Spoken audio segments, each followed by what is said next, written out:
Bonjour tout le monde, j'espère que vous allez bien. J'ai fait cette vidéo sur les cadres de mon TP de gestion des ressources humaines.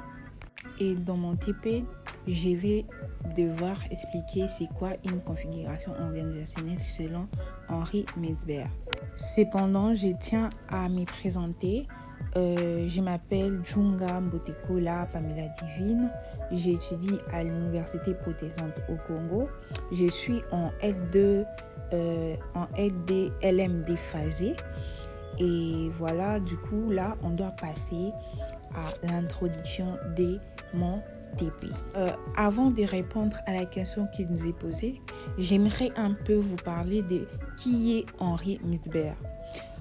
Henri Mintzberg est un universitaire canadien en sciences de gestion, auteur politique d'ouvrages de management sur l'emploi du temps des cadres des dirigeants, de l'efficacité managériale, de la structure des organisations, de pouvoir, de planification stratégique et voilà. Et ensuite, nous devons savoir que Henri Mintzberg est né le 2 septembre 1939. Donc voilà, je vous ai un peu parlé de Henri Mintzberg.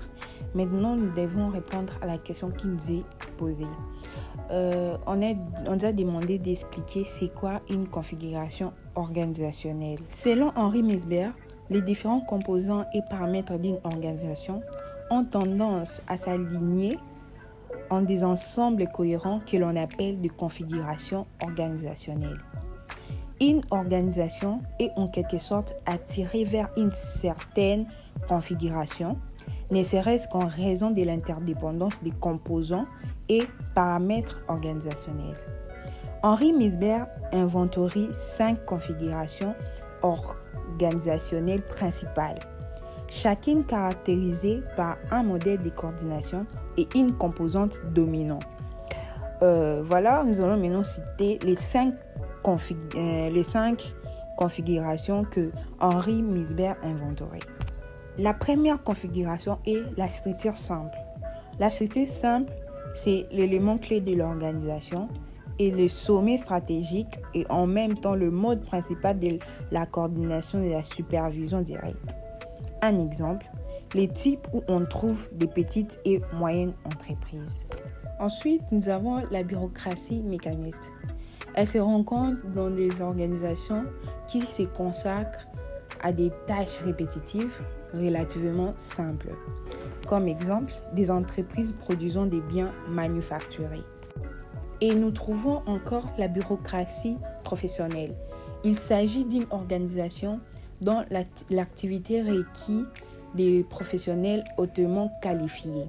Exemple, l'organisation des santé, d'universités, etc. Nous trouvons encore la forme divisionnelle.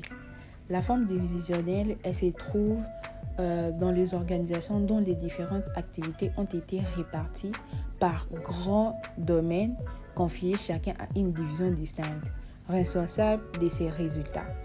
Comme exemple, les types où on trouve des configurations est celui adapté le plus souvent par les grandes entreprises à activités diversifiées. Et enfin, nous trouvons la docratie.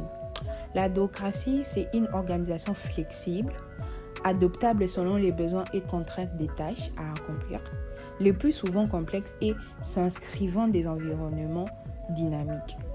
Comme exemple, nous pouvons donner un cabinet de conseil, les centres opérationnels et les fonctionnaires de support constituent le composant le plus important de la configuration de la docratie.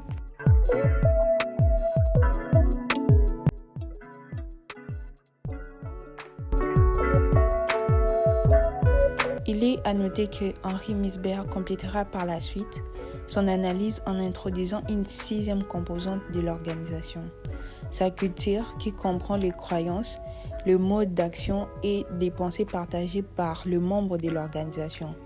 Et un 6e mode de coordination, la standardisation de normes qui conduit les participants à agir selon le même ensemble de croyances.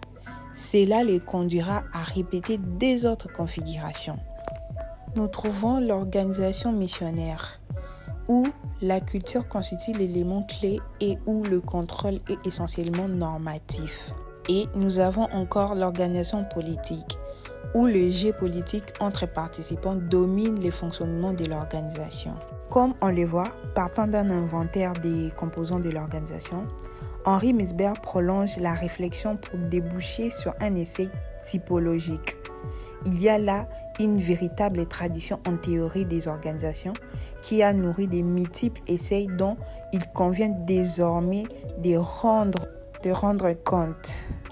Donc voilà, c'était un peu mon exposé.